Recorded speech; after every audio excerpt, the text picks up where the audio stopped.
I'd like to remind members, if you would like to put your community member tent card up so that the public will know who's a part of this committee. And if you're not a part of this committee, but were a part of the earlier committee, if you would please take it down. Thank you. All right, we have a quorum with 10 members present. Thank you, Councilmember Cap. Myself is present, Councilmember Allen is present, Councilmember Benedict, Cap, Gadd, Horton, Coopin, Parker, Vo, and Welch. Thank you all for being here today.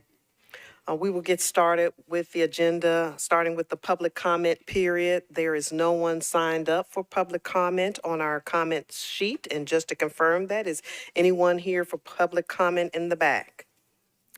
With no one raising their hand, we will move on from the public comment period to the consent agenda. I will read the numbers that are on the consent agenda. If anything needs to be pulled off, please let me know after I read those numbers. We'll pull them off before reading the captions. On consent, we have resolutions, RS 2024-204, 205, 219, 220, 224, 232. Bills on second reading, BL 2024-159, 160, 162, 163, 164, 165, 166, 167, 168, 169, 170, 171, 172, 173, 174, 175, 176, 177, 178, and bills on third reading, no consent items on third reading. Does anything need to be pulled off from the consent agenda? Councilmember Allen. RS 2024-205, I need to abstain. Do I need to pull it off consent to do that? Yes, we'll do that. Thank you. Is there anything else that needs to be pulled off of consent? All right. With that, I will go on and read the captions for the consent agenda. Starting with RS 2024-204, Porterfield, Gamble, Welch, and Vo approves the First Amendment to a grant contract for constructing affordable housing approved by RS 2022-1857 between the Metropolitan Housing Trust Fund Commission and Thistle Farms, Inc. RS 2024-219, Coopin, Gamble, and Parker approves Amendment 2 to Agreement Number 210258 between the State of Tennessee Department of Transportation and NDOT to extend the project completion date. RS 2024-220, Bradford, Welch, Gamble, and Parker approves Amendment 3 to Amendment Number 160247 between the State of Tennessee Department of Transportation and NDOT, extending the project completion date. RS 2024-224, Cooper, Gamble, Parker authorizes Fourth and Broad LP to construct and install aerial encroachments at 405 Broadway. RS 2024-232, Taylor, Gamble, Parker amends ordinance number BL 2023-1746 to authorize the Metropolitan Government to accept additional public water main and public fire hydrant assembly and update map and parcel information for property located at 2309 Clifton Avenue, also known as Clifton Triangle. Going to bills on second reading, BL 2024-159, Gamble Parker adopts the Geographic Information System Street and Alley Center Line layer with the recordation of renaming and additions and deletions of acceptances and abandonments as reflected on the center line layer to date as the official street and alley acceptance maintenance record for the Metropolitan Government of Nashville and Davidson County.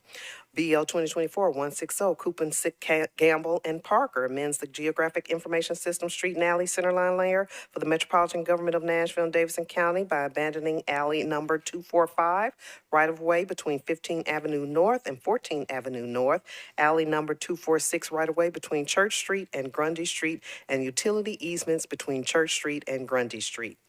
BL 2024-162, Toombs, Gamble, Parker authorizes the Metropolitan Government to acquire permanent easements through negotiation, condemnation, and acceptance for the Metro Center Levee Protection Project for 23 properties located along Great Circle Road. BL 2024-163, Benton, Gamble, Parker authorizes the Metropolitan Government to negotiate and accept permanent and temporary easements for Antioch Pike Stormwater Improvement Project for 8 properties located on Antioch Pike. BO 2024-164, Benton, Gamble, and Parker authorizes the Metropolitan to negotiate and accept permanent easements for the Fanning Drive Stormwater Improvement Project for 9 properties located on Fanning Drive, Oilea Drive, and Artelia Drive. BO 2024-165, Bo Gamble Parker, authorizing Metropolitan Government to abandon existing public sanitary sewer mains, sanitary sewer manholes, and easements for property located at Hillside Avenue, also known as Reservoir Zone 5. BO 2024-166, Gamble, and Parker, authorizes the Metropolitan Government to accept new public water and sanitary sewer mains, fire hydrants, assemblies, sanitary sewer manholes, and easements for property located at Kemp Drive, also known as 4307 Central Pike, Phase 3. BO 2024-167, Benton, Gamble, and Parker, authorizes the Metropolitan Government to abandon existing public water main and to accept new public water main for property located at 1241 Antioch Pike. BO 2024-68, Horton, Gamble, and Parker, authorizing the Metropolitan Government to accept new public water and sanitary sewer mains, fire hydrants, assemblies, sanitary sewer manholes, and easements for property located at 665 Vernon Avenue, also known as the Woods 2. Mulch Company. BO 2024-169, Coupin, Gamble, and Parker, authorizes the Metropolitan Government to abandon existing public water mains and to accept new public water mains and fire hydrant assembly for property located at 1025 B Reverend Dr. Enoch Jones Boulevard, also known as the Mosaic at Jefferson. BO 2024-170, Horton, Gamble, and Parker, authorizing the Metropolitan Government to abandon existing public sanitary sewer mains and sanitary sewer manholes and to accept new public sanitary sewer mains and sanitary sewer manholes for 13 properties located at Louisiana Avenue and Tennessee Avenue, also known as Camden Nations. BL 2024-171, Toombs, Gamble, Parker, authorizing Metropolitan Government to accept new public water and sewer, sanitary sewer mains, fire hydrant assemblies, sanitary sewer manholes, and easements for 3 properties located at 2111, 2115, and 2151 West Summit Avenue, also known as Summit View. BL 2024-172, Coupin, Gamble, and Parker, authorizes the Metropolitan Government to abandon existing sanitary sewer mains, sanitary sewer manholes, and easements for property located at 1711 Broadway, also known as 1740 Division Street.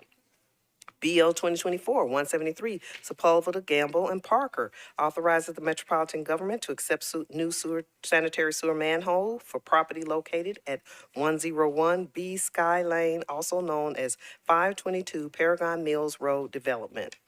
BL 2024-174, Gamble, Parker, Stiles, authorizes the Metropolitan Government to abandon existing sanitary sewer main and sanitary sewer main manholes to accept new sanitary sewer manhole for property located at 917 Bell Road, also known as Kipp High School. BL 2024-175, Gamble, Parker, Gadd, authorizes the Metropolitan Government to abandon existing sanitary sewer mains, sanitary sewer manhole, and easements, and to accept new sanitary sewer mains, sanitary sewer manholes, and easements for property located at 3029 New Natchez Trace, also known as Hornsby Residence. BL 2024-176, Parker, Gamble, authorizes the Metropolitan Government to accept new public sanitary sewer main and sanitary sewer manholes for property located at 555 Creative Way, also known as Creative Way Village. BL 2024-177, Sepulveda, Parker, Gamble, authorizing the Metropolitan Government to accept new public water and sanitary sewer mains, sanitary sewer manholes, and relocation of existing fire hydrant assemblies for property located at 260 Paragon Mills Road, also known as Paragon Mills Elementary School. And BL 2024-178, Cap, Gamble, Parker, authorizes the Metropolitan Government to accept new sanitary sewer manhole for property located at 730 Main Street, also known as 730 Main Street. With that ends our consent agenda. May I have a motion? Moved and properly seconded. Any discussion? With that, we approve our consent agenda. Oh, I'm sorry. All those in favor? Any opposed? Thank you. Now we have approved our consent agenda. Moving back to bill number 7 on your agenda. Oh, we took 2 off of consent. Bill number 2 on your agenda, RS 2024-205 by Porterfield, Gamble, Welch, and Bowe.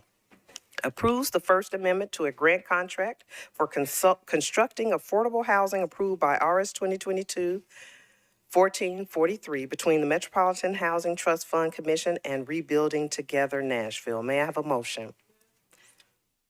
Moved and properly seconded. Discussion. Councilmember Allen. I just need to be recorded as abstaining. Thank you. We'll be recording Councilmember Allen as abstaining. Any other discussion? All those in favor? Any opposed? Any abstentions? Thank you. Besides Councilmember Allen, thank you. Moving on to number 7 on your agenda. RS 2024-234 by Horton, Evans Segal, Parker, and others. Requests that the Planning Department and Department of Codes and Building Safety to create a pattern book for medium-density housing as further described wherein. May I have a motion? Moved and properly seconded. The sponsor is here. Councilmember Horton, would you like to speak on your bill? Let's see. There you go. Thank you. Thank you, Chair. As you mentioned, this requests the Planning and Codes Department to work together to create a pre-approved planning book for missing middle housing. What that means is it's a book, a catalog of housing designs with things like floor plans, designs, elevation, and things like that, where a developer could look at this and be confident that this will help them get through the necessary approvals by planning and the codes department.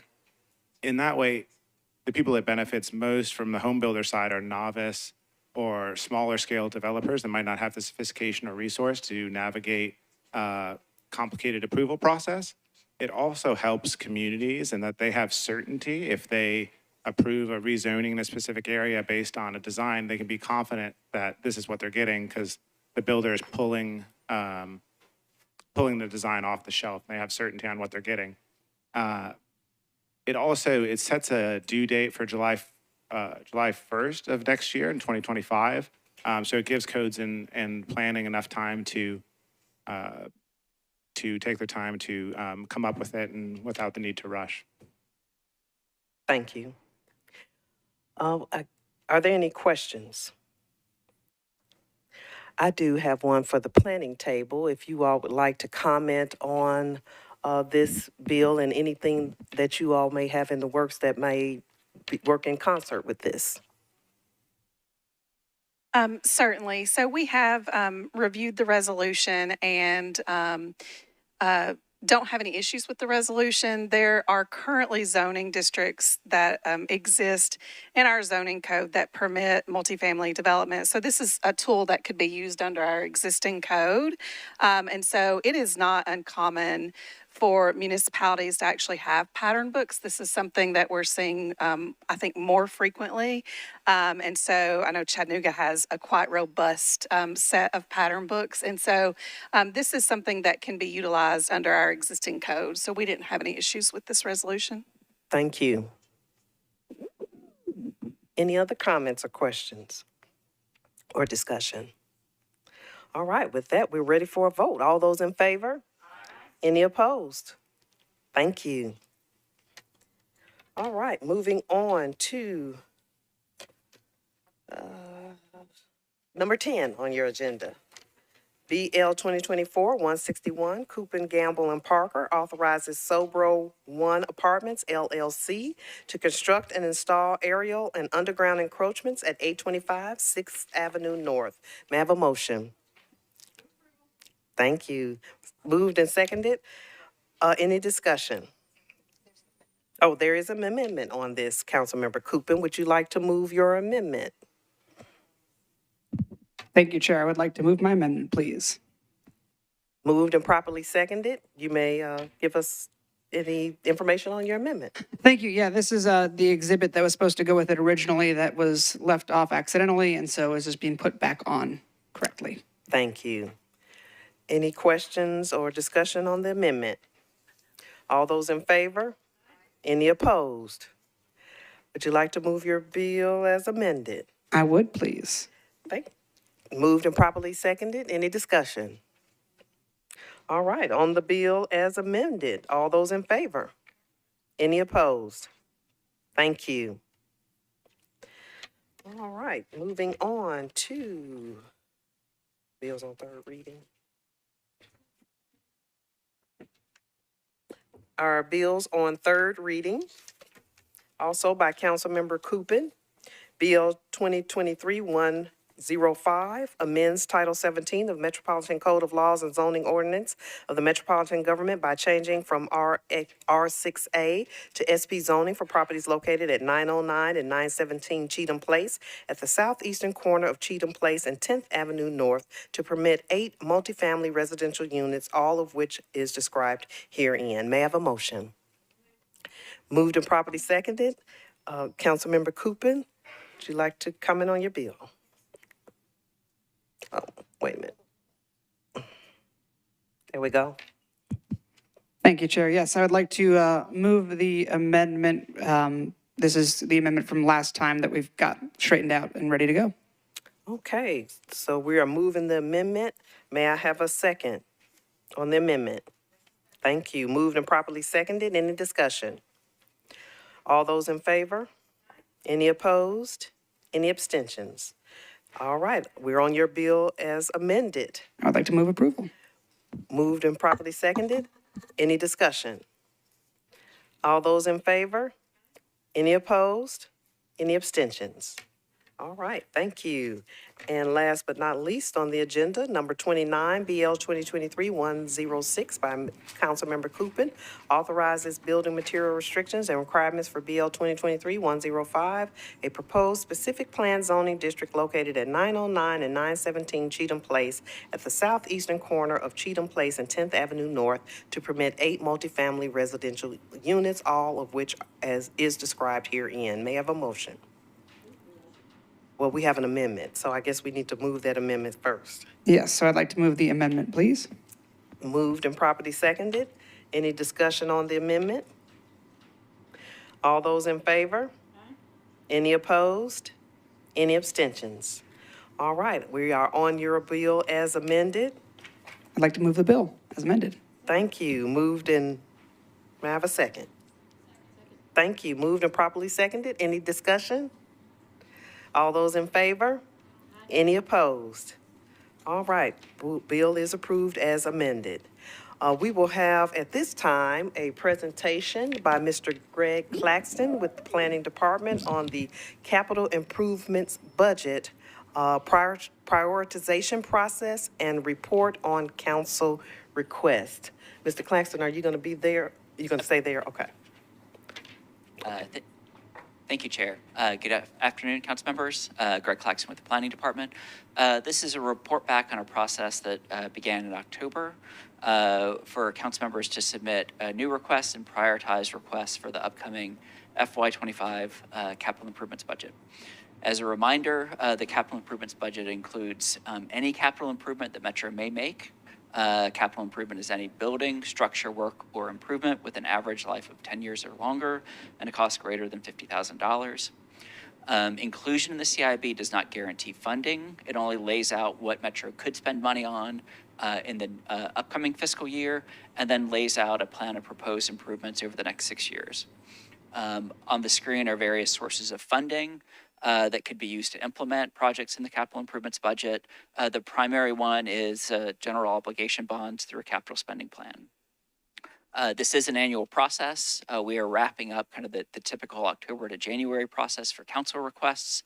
At this time, we're also beginning the process of departments submitting their requests, going through Planning Commission, the mayor's draft, and then ultimately a council vote in June.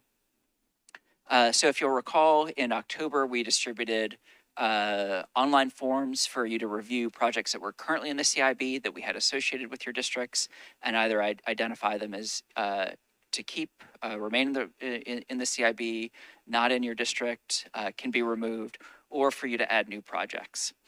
These includes all projects associated with your district, whether by a council member prior request or in last year's prioritization, or by departments requesting the project.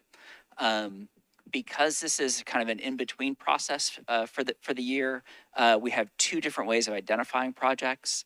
Standard project IDs, the first bullet on the right-hand side, are shown as the first two numbers are the year it was originally submitted, 17.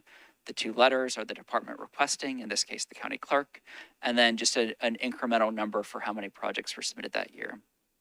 New projects in this report have a temporary number before they're added into the formal budget system. So they have the first two numbers are the year, the second two numbers are the district requesting them, and then the last two numbers are just the increment. On the left-hand side is just an example of the kind of information we try to provide back.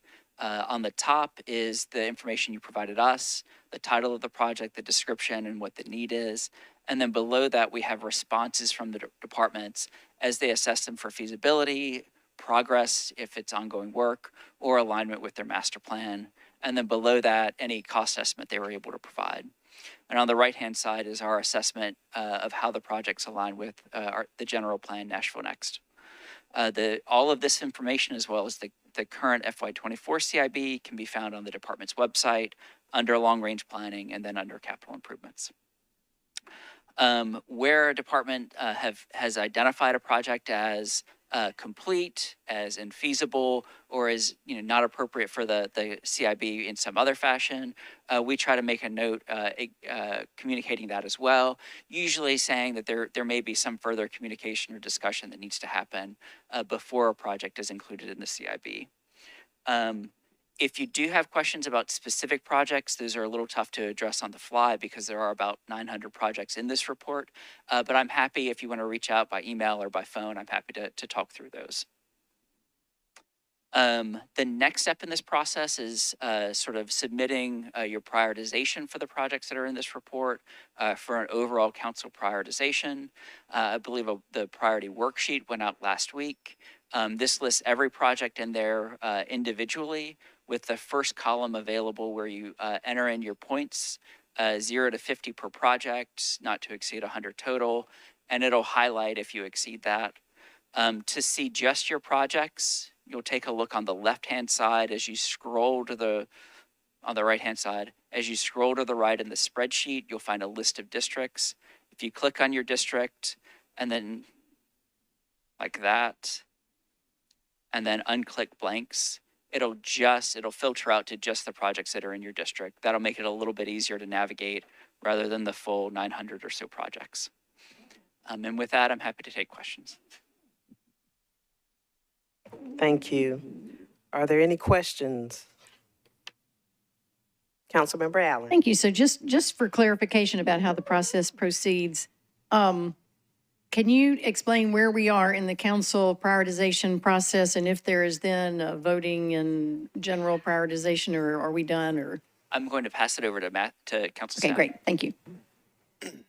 So right now we have sent out the prioritization process was established this year by the two chairs, the chair of the Planning and Zoning Committee and the chair of the Budget and Finance Committee.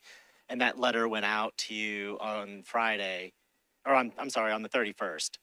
And that established this year that there's 100 points to prioritize, no more than, and the big change is no more than 50 points may be given to any one project by a single council member.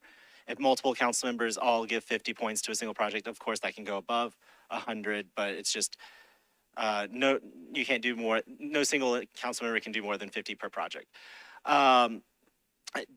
Like in past years, district council members should prioritize projects that benefit your district. However, if there's something that's just across the line in another district that has impact on your district, you can prioritize. There's no hard limit on where you can and can't prioritize. At-large council members should prioritize regional and county-wide projects rather than district-specific. So this is the priority process that we're using for this year. So the priority worksheet went out on Friday, and the deadline to complete the worksheet is next Monday by end of business on the 12th. And so once we get all of those to me, I will send those over to planning, and Greg will draft the prioritization report, which will analyze and list how all the projects were prioritized by the various council members. And then we'll be doing a joint meeting on the 20th, a very short joint meeting because it's going to be a very busy day with Budget and Finance and Planning. And at that meeting, Greg will go over his report. You'll probably see what the most prioritized projects were et cetera. And then there'll be a vote of the joint committee to accept that report. Thank you. Councilmember Allen, any follow-up? Mr. Wilkerson, if you could just, I guess, clarify, will the priority worksheets that have gone out, that went out on Friday, are they district-specific to that council member, or is it the list of every So project? as I think Greg went over, and just to clarify again, everybody's council priority worksheet is the exact same because it lists every project, because there might be a project that is in District 22 that might benefit District 23. And so if you want to sort by your district alone, just to see what's in your district, you can follow the process Greg set up, and I included it in the email that I sent out for that, where you scroll over on the worksheet and there's a bunch of rows that have, I believe it's D01 through D35. And there's a little drop-down tab that you can see on the screen that's circled in red, and you click that. And then if you unselect blanks, that will remove all the projects that aren't in that district, because in that column, it's going to be either blank or I think a 1. And if it's a 1, it's in your district. If it's blank, it's not in the district. And so that's the way to sort it, in case you don't want to look through 900 projects. Okay. And for Mr. Claxon, just to reiterate, each council member, and maybe Mr. Wilkerson, because this is the way that the prioritizing process will go this year, each council member has 100 points to delegate to any project in their district or anyone else's district. But you can't give more than 50 points to one project, whether it's in your district or not, if you just clarify. That's correct. The most points that a single council member can give to a single project is 50. So it caps it as that. If 2 council members each give 50 points to the same project, that project would have 100. So it doesn't limit. Right. It doesn't limit the amount of points that a project can get. It just limits the amount of points a single council member can give a single project. Correct. Thank you. Councilmember Rutherford. Thank you, Madam Chair. I'd like to ask about the point system itself and the 50-point maximum. Is that a change? Because I feel like that was different before. And then if so, and you're nodding your head yes, so I assume that is a change. What was the reasoning that went behind that change? Thank you. You want to take that? I will say that the 50-point change everything else is the same from the past couple of years except for the 50-point change. I think the 50-point change was to provide a more equitable show of projects, whereas in the past there have been a few projects that had received 100 points, like for one single project, and then they might have gotten an at-large to give them 10 or 20 points as well. So all of a sudden, this single project would have 130 points and be the most prioritized project in the county. But at the end of the day, it would have had maybe 2 or 3 council members prioritizing it overall. So it might not have been a true representation of what the body would have felt would be the most prioritized, rather than potentially something like this where you can still give a hefty number of points, but you're creating a situation where it'll be a little more spread out and hopefully a little more reflective of a county-wide prioritization. Well, I appreciate that explanation, and that scenario that you laid out sounds very familiar. I'll just leave it at that. Thank you. Thank you, Councilmember Rutherford. Any other questions or discussion about the prioritization process for the CIB? Councilmember Benedict. Thank you, Chair. So can I direct my questions directly to Mr. Claxton? Okay. What's done with this information? Is action taken as the result of it, or is this just an exercise to show that these matter? So this is an exercise that council put into its rules to conduct every year. What we do with it is included in the CIB that's adopted in June, along with other ways of prioritizing projects. So there's a block for every project where we identify the department's own priority, the council priority, and then the Planning Commission's own assessment. So all of that prioritization is collected together in one place to help inform kind of council members, departments, and the administration as they set about using the capital improvements budget to construct a capital spending plan. Thank you. Thank you. Councilmember Evans. Thank you, Chair, for recognizing me, even though I'm not on the committee. And I see, hello, Mr. Claxton. I can see the top of your head. Now I see your glasses. I guess my question is kind of along the similar lines to Emily's or Councilmember Benedict's, but kind of taking that feedback, I guess, because since this is going to be new to half of us in here going through this process, one of the things I learned by accident is some things that end up on my CIB. Then I found out as a result of like your report and summary, like, oh, there are 3 other steps you need to take before you get to the point where this would even remotely be considered to be in a CSP. And so is there a better way or thought process around how we can kind of close the loop between like what ends up on our CIB, what's in your report, how then the next iteration in a subsequent year could help somebody that's new or even some of us second termers that also continue to learn things by accident, even though we shouldn't anymore? Councilmember, that is a fantastic but very tough question. I think, sort of what I would say is, this process, which was developed a few years ago, we've seen it as an opportunity to try to find ways to improve communications between council members and departments and give a little bit more formal flow back and forth on these kind of projects that get submitted.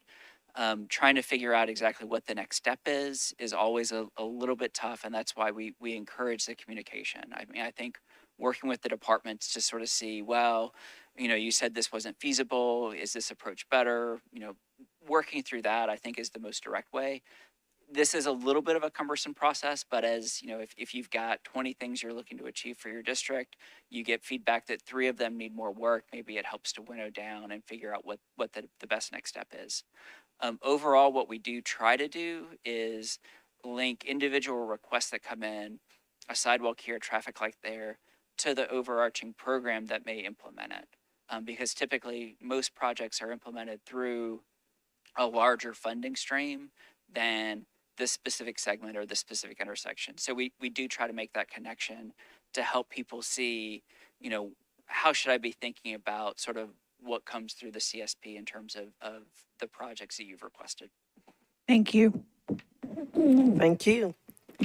Any other questions or discussions about the CIB prioritization process?